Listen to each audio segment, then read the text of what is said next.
Welcome to BRK news. So general గా మనం వింటూ ఉన్నాం కదా, గిలియన్ బారే సిండ్రోమ్ మహారాష్ట్రని ఒక కుదుపు కుదిపేసింది, ఎక్కువగా కేసులు నమోదయ్యాయి. అయితే ప్రస్తుత పరిస్థితి ఏంటి? తెలంగాణలో కూడా కేసులు నమోదవుతున్నాయని చెప్తూ ఉన్నారు. మరి దీని లక్షణాలు ఏంటి, జాగ్రత్తలు తీసుకోవాలి, వస్తే ట్రీట్మెంట్ ఏంటి? సో పూర్తి వివరాలు తెలుసుకుందాం. మనతో పాటు ఉన్నారు ప్రముఖ న్యూరో సర్జన్ డాక్టర్ రంగనాథం గారు from Easter prime hospital Ameerpet. Doctor గారు నమస్తే. మాట్లాడుకున్నాం అప్పుడు మహారాష్ట్రలో వచ్చింది 60-70 కేసులు వచ్చాయండి. దాని తర్వాత తెలంగాణలో కూడా ఒక కేసు వచ్చిందని చెప్పారు. డాక్టర్ గారు ఏం చెప్తారండి? ఓవరాల్ గా ఇది ఒక అంటువ్యాధి లాగా అందరు భయపడుతూ ఉన్నారు. అంటువ్యాధి అన్నది అనుమానం. ఎందుకంటే కోవిడ్ తర్వాత ఎవరో సౌమ్య స్వామినాథన్ గారని కోవిడ్ టైంలో ఆమె చాలా WHO ప్రపంచ ఆరోగ్య సంస్థలో హెల్త్ స్పెషలిస్ట్ గా ఉన్నారు. ఆమె ఒక మంచి మాట చెప్పారు దీని గురించే. ఏమని, మిగతా ప్రజలు అవగాహన ఎక్కువైంది, భయపడ్డారు కోవిడ్ వచ్చిన తర్వాత.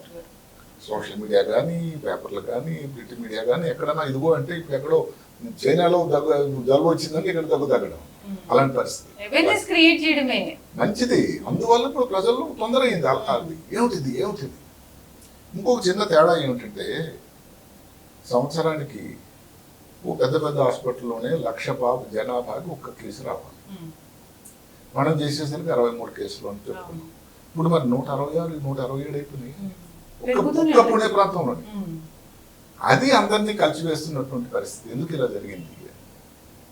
దాని గురించి పరిశోధనలు, దాని గురించి ICMR, Indian council of medical research వాళ్ళు, ప్రపంచ ఆరోగ్య సంస్థ WHO వాళ్ళు కూడా కలిసి చేస్తూ ఉన్నారు.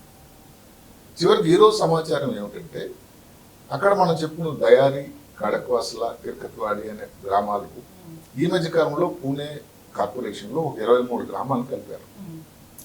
గ్రామాలు అంటే ఇప్పుడు మన దగ్గర హైదరాబాద్లో కూడా GHMS ఎక్స్పెన్షన్ అవుతూ ఉంది, తప్పేం లేదు.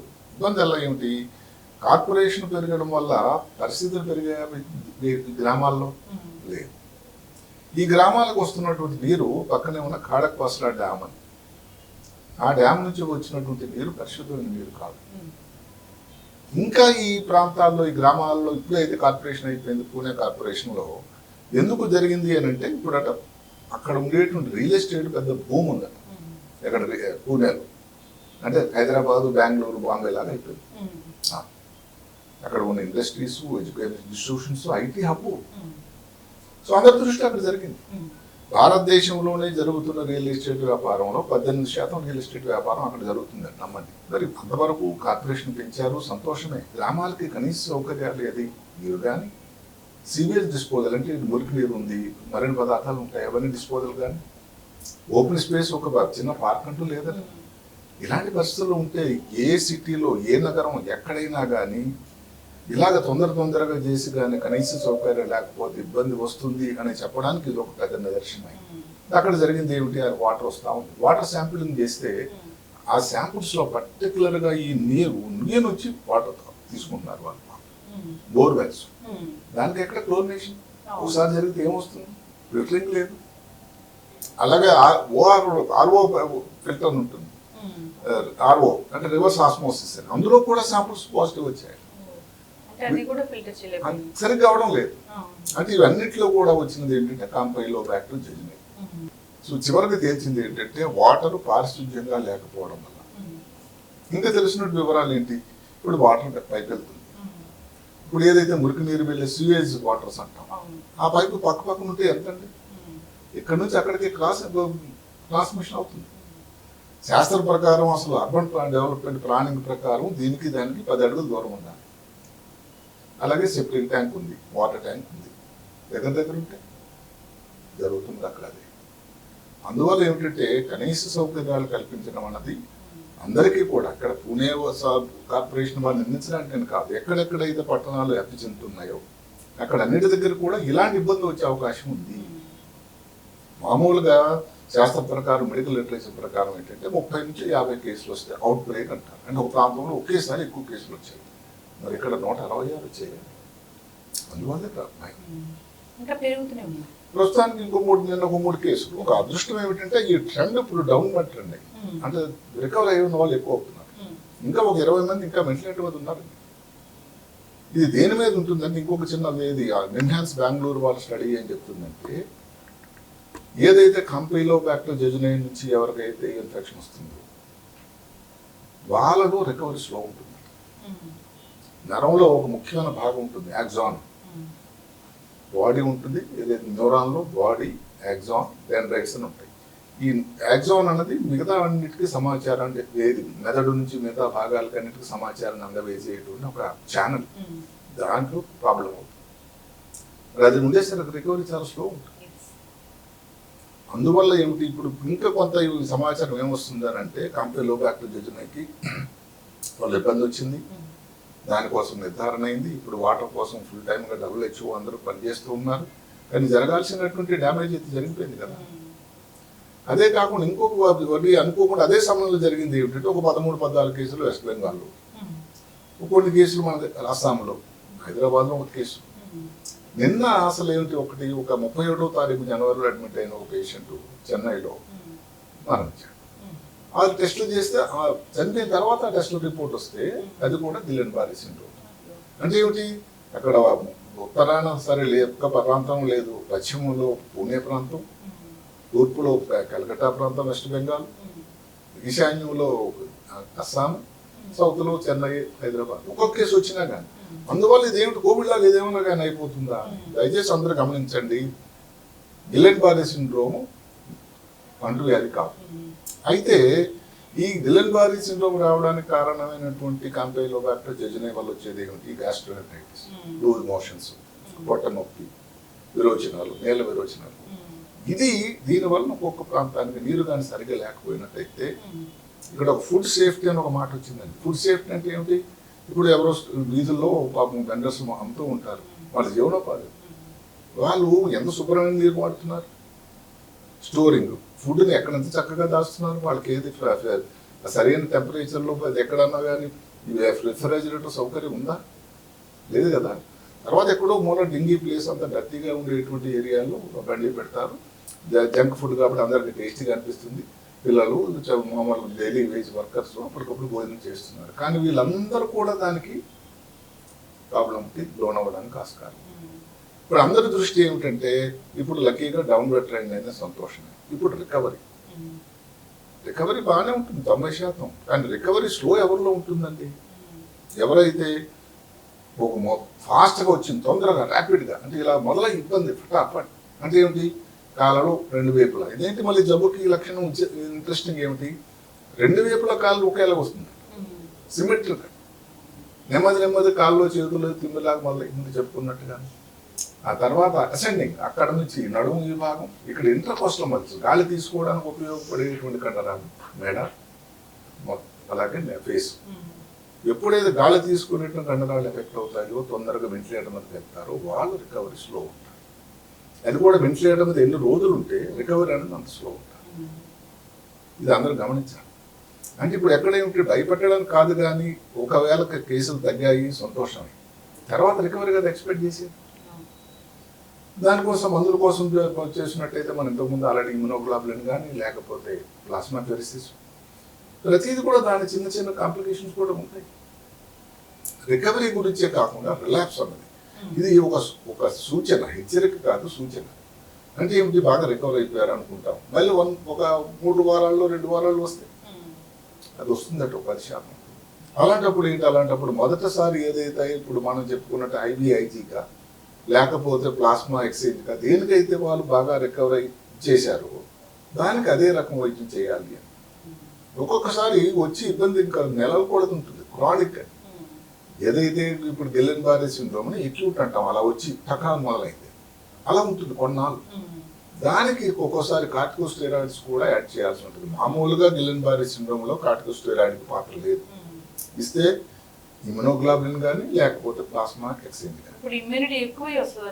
ఇమ్యూనిటీలో తక్కువైంది. ఇమ్యూనిటీ జరిగింది ఏమిటంటే, ఇమ్యూన్ వ్యవస్థ ఉన్నప్పుడు ఇప్పుడు ఎవరికైనా గొంతుకులో నొప్పి వచ్చింది, అప్పర్ రెస్పిరేటరీ ఇన్ఫెక్షన్ వచ్చింది, పొట్టలో ఇన్ఫెక్షన్ వచ్చింది, గ్యాస్ట్రోఎంటరైటిస్ వచ్చింది, దాన్ని ఎదుర్కోవడానికి మన శరీరంలో ఉండేటువంటి ఇమ్యూనో వ్యవస్థ రియాక్ట్ అయ్యి యాంటీబాడీస్ని తయారు చేస్తుంది. ఈ యాంటీబాడీస్ ఏం చేస్తాయి, ఎక్కడైతే వైరస్ ఉందో అక్కడికో లేకపోతే బ్యాక్టీరియా అక్కడికి వెళ్ళి వాటిని ఎదుర్కొని దాన్ని క్లియర్ చేసేస్తుంది. కొంతమందిలో ఎందుకు అని కారణం ఎవరు చెప్పలేదు, అందరూ రాదు. కొంతమందిలో ఈ యాంటీబాడీస్ అక్కడ బ్యాక్టీరియా వైరస్ని వదిలేసి తన శరీరంలో ఉండేటువంటి నరాల మీద, ఏదైతే వెన్నుపూసల నుంచి కాళ్ళకి చేతులకు వచ్చే పెరిఫరల్ నర్వ్స్ మీద ఉండే పొర, మైలీన్ దాని మీద ఇబ్బంది. అందుకనే దీన్ని ఒక రకమైనటువంటి ఆటో ఇమ్యూన్ డిసీజ్ అంటున్నారు. అంటువ్యాధి అయితే కానే కాదు. రిలాప్స్ అన్నది కొంత శాతం అయితే ఉంది. అదే కాకుండా మెయిన్ ఏమిటి, దీని వలన వచ్చేటువంటి ట్రీట్మెంట్లో ఇంకా మిగతా విషయాలు ఒక్క ఐబీజీ దాంతో ఆగిపోకుండా మనం చెప్పుకున్నాం, ఒకసారి బీపీ తక్కువైపోతుంది, బీపీ పెరుగుతుంది, ఇలాగ హార్ట్ బీట్ ఏదో ఇరెగ్యులర్ అవుతుంది, పేస్ మేకర్ పెట్టాల్సిన అవసరం వస్తుంది. బీపీ తక్కువ అయితే దానికోసం ఫ్లూయిడ్స్ ఇవ్వడం కానీ, బీపీ ఎక్కువైతే బీపీ తగ్గించడానికి మందులు కానీ, ఇలాంటివి కూడా చేయాలి. సరే పేషెంట్ ఇంటికి వెళ్ళాడు, మెయిన్ అన్నిటికంటే ముఖ్యమైనది ఫిజియోథెరపీ. అది మిస్ అయితే పేషెంట్ అలాగే ఉండిపోతాడు. ముందు అయితే కాలు ఎవరైనా ఫిజియోథెరపిస్ట్ చేయడం, నెమ్మదిగా వాళ్ళు మొబిలైజ్ చేయడం, ఇది చాలా ముఖ్యం. లేకపోతే బెటర్గా ఉన్నారనుకోండి, వాళ్ళకి ఎన్నో కాంప్లికేషన్స్ వస్తున్నాయి. ఏమిటి, మామూలుగా గ్యాస్ట్రోఇంటెస్టైనల్ హెమరేజ్ కానీ, ఎలక్ట్రికల్ డిస్టర్బెన్స్, సోడియం పొటాషియం ఇలాంటి లవణాలను తక్కువైపోతూ ఉంటాయి. పల్మనరీ ఎంబోలిజం అలా ఉండేసరికి కాళ్ళలో రక్తనాళాలు బ్లాక్ అయిపోయి ముందుకి లేకపోతే బ్రెయిన్కి దాని ఇబ్బంది పడుతూ ఉంటుంది. మోషన్ వాళ్ళకి ఇబ్బంది ఉంటుంది, దానివల్ల పొట్ట ఉపరంగా అయిపోవడం, దానిలో పెర్ఫరేషన్ రావడం, ఇలాంటి కాంప్లికేషన్స్ చాలా ఉంటాయి. అదృష్టవశాత్తు యూరిన్లో ఇన్ఫెక్షన్ అనేది రావడానికి తక్కువ శాతం, ఎందుకంటే 10 మందికే యూరిన్లో రిటెన్షన్ రావడం, క్యాథెటర్ వేయాల్సిన అవసరం కూడా ఉంటుంది. అందుకని ఈ కాంప్లికేషన్లు అన్నది అప్పటికప్పుడు దానికి నివారణ చేస్తూ ఉంటేనే పేషెంట్ రికవర్ అనేది బాగుంటూ ఉంటుంది. ఫిజియోథెరపీ అనేది చాలా ముఖ్యమైన భాగం. అందరూ కూడా మందులు ఆగిపోయింది, ఇంటికి వెళ్ళిపోయిన తర్వాత మర్చిపోయినట్టయితే పూర్తిగా రికవర్ కాదు. సో ఈ స్టెప్స్ అన్నీ ఉన్నాయి. బీపీ కానీ అక్కడ హాస్పిటల్లో ఉండగా తక్కువ ఉన్నట్టయితే బీపీ పెరగడానికి, బీపీ ఎక్కువ ఉన్నట్టయితే దాన్ని తగ్గడానికి, గుండె కొట్టుకోవడం కానీ ఇర్రెగ్యులర్గా ఉంటుంది దానికోసం.